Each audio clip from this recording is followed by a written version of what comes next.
Bonjour à tous et bienvenue dans cette nouvelle capsule vidéo. Quelques petites précisions concernant les vidéos précédentes. Tout d'abord les pneus. J'ai vu quelques commentaires me signalant oui mais ce ne sont pas des pneus de camping-car, etc. Alors des pneus de camping-car, c'est à mon sens en tout cas juste de la foutaise.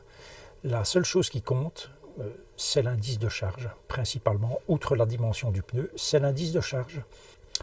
Alors vous me rétorquerez, oui, mais un camping-car ou une camionnette, c'est pas pareil. Eh bien si, c'est exactement la même chose, parce que le pneu, lui, qu'il est au-dessus de lui un fourgon aménagé ou un camping-car ou une benne remplie de sacs de ciment, je pense qu'il s'en fout. Ce qui compte, c'est le poids.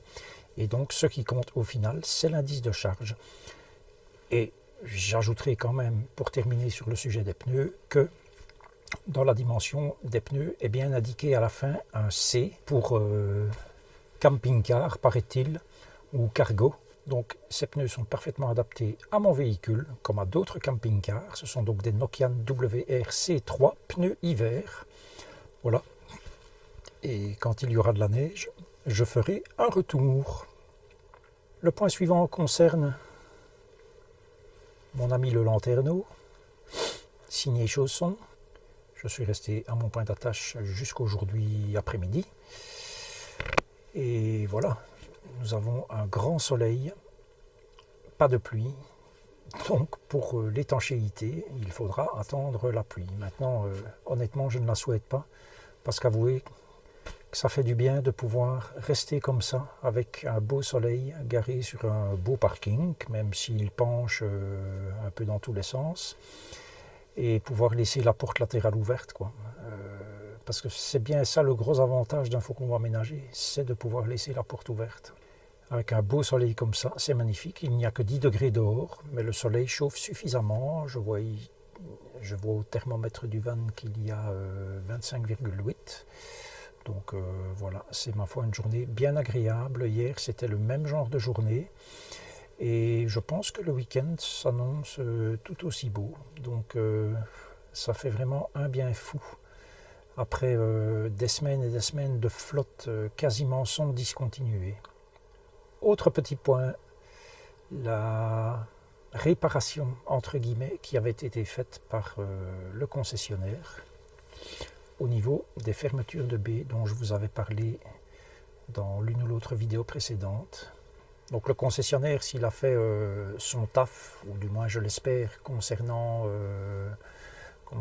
le lanterneau, concernant ces fermetures de baies, ça c'était quand même vraiment du travail de cochon. Donc ils avaient mis des rondelles tout simplement pour surélever la patte qui permet à la baie de rester bloquée. Donc je vous montre en image ici quelque part, j'ai modifié ça. J'ai trouvé on m'a donné plutôt une espèce de longue patte en plastique, donc j'ai découpé des morceaux. Et voilà, je pense que c'est quand même si ce n'est pas parfait, c'est quand même beaucoup plus propre. Vous avouerez que c'était quand même un peu lamentable. Alors il se fait que chez moi, j'ai une imprimante 3D résine, une Elegoo Mars, pour ceux qui connaissent. Et donc c'est le genre de pièce que je pourrais faire en résine. Malheureusement, je n'y connais absolument rien au niveau des logiciels qui me permettraient de faire le dessin de ces pièces, parce qu'avoir l'imprimante 3D, c'est une chose, mais ne pas avoir le fichier à lui soumettre, voilà, c'est problématique.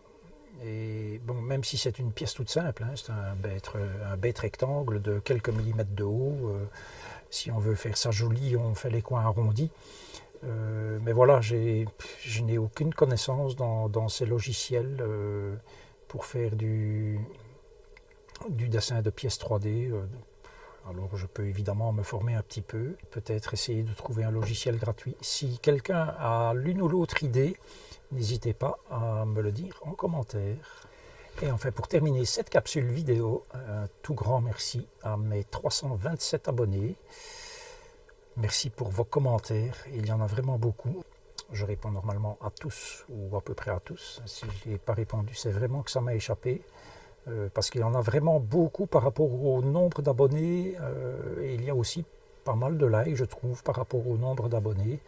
Voilà, alors évidemment, il y a encore 72% de personnes qui regardent les vidéos qui ne sont pas abonnées. Voilà, bon, c'est comme ça, hein, mais enfin, allez-y, cliquez sur s'abonner. Et puis la petite cloche surtout. Donc voilà, franchement, merci à tous. Merci aussi, bien sûr, à ceux qui ne sont pas abonnés et qui viennent quand même voir les vidéos. Ça me fait énormément plaisir. Vous n'imaginez même pas à quel point ça me fait plaisir. Cette petite capsule vidéo est terminée. Prenez grand soin de vous et je vous dis à la prochaine.